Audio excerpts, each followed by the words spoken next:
The Bible is full of stories about creation, temptation, death, judgment, redemption, faith, doubt, obedience, and disobedience. The Bible narrates the story of humanity and its relationship with God. It's been translated over 4,000 times and is the best-selling book in history. And yet most people don't understand it very well. They can't even tell you what's in it, and this isn't their fault. There are roughly 66 books in the Bible. If we take an average of 100 pages per book, that comes out to be 6,600 pages long. And reading through the whole thing takes an average person almost a year. Now imagine trying to read all the different narratives at once. You would get very confused very fast, so instead, let's simplify it for you. We will go over the greatest narratives in the Bible. Welcome to this channel. Today, we're going to try and simplify the Bible for you and see what it's all about. Before we start, make sure to subscribe for more videos like this one. Also, if you enjoy this video or find it helpful, please hit the like button and share it with your friends. Let's get started. No, one Adam and Eve, in the beginning, God created the heavens and the earth. On the first day, He made light and separated it from darkness. On the second day, He made the sky and separated the waters above from the waters below. On the third day, He made dry land and seas and plants. On the fourth day, He made the sun, moon, and stars. On the fifth day, He made fish and birds, and on the sixth day, He made animals and humans. He made them in His own image, male and female. He put them in the Garden of Eden to take care of it. But there was one tree in the middle of the garden they were not allowed to eat from.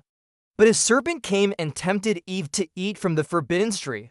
She ate and gave some to Adam. Then their eyes were opened and they realized they were naked. They tried to hide from God, but God asked them, "What have you done?" And Adam blamed Eve, who blamed the serpent. God cursed the serpent, saying, "You will be cursed more than all livestock and wild animals. I will make your life difficult. You will have to crawl on the ground until you die." Then God said to Eve, "I will make your pains in childbearing very severe. With painful labor, you will give birth to children. Your desire will be for your husband, and he will rule over you." Finally, God said to Adam, "Because you listened to your wife and ate from the forbidden tree, the ground is cursed. It will not yield its fruit anymore, and you will have to work very hard to eat. I will make your life difficult. You will work all your life for food. And when you finally die, you will return to the ground since you were taken from it. For dust you are, and to dust you will return." So Adam and Eve were kicked out of the Garden of Eden. This is where sin entered the world, and because of this, death also entered. As a result, we are all born with a sinful nature. That's why we have an urge to do bad things even though we know they're wrong. Number 2, Cain and Abel. After Adam and Eve had two sons, Cain and Abel, when they grew up, Cain became a farmer and Abel became a shepherd. One day, both of them offered a sacrifice to God. Cain brought some of his crops as an offering, but Abel brought the best of his flock. God was pleased with Abel and his gift, but He wasn't pleased with Cain's gift. So Cain got angry and killed Abel. Then he tried to hide from God, but God asked him, "Where is your brother?" And Cain replied, "I don't know." "Am I my brother's keeper?" God said, "What have you done?" "Listen, your brother's blood cries out to me from the ground. Now you are cursed. You will always be a restless wanderer.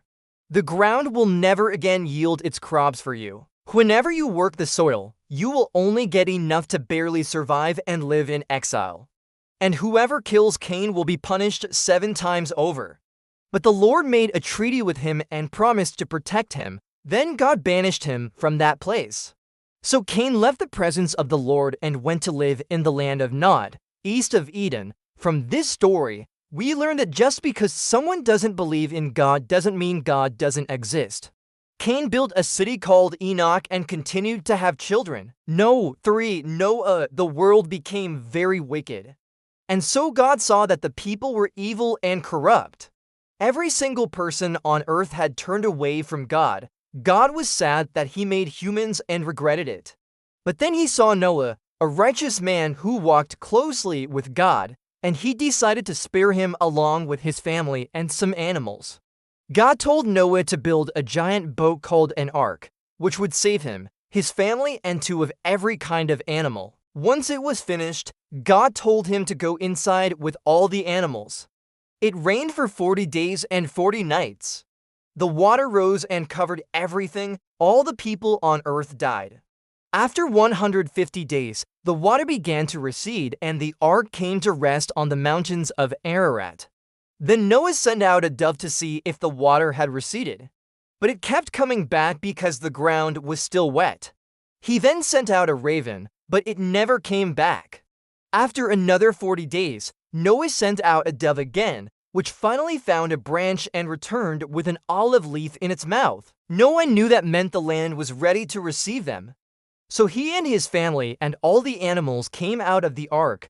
God made a rainbow and promised never to destroy the world by flood again. For the Tower of Babel, after the flood, most people lived in one land. They decided to build a tower so tall that it would reach the heavens. They wanted to make a name for themselves so they wouldn't be forgotten, but God didn't want them to do this. So while they were doing it, God came down and confused their language. They couldn't understand each other anymore and the project was abandoned.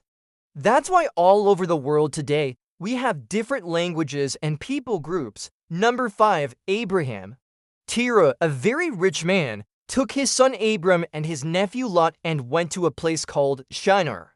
Terah lived there and worshipped idols, but God said to Abram, "Leave your country, your relatives and your father's house. Go to the land I will show you. I will make you into a great nation. I will bless you and make your name great, and you will be a blessing. I will bless those who bless you and curse those who curse you. All the families of the earth will be blessed through you." So Abraham left and God changed his name to Abraham, which means father of many.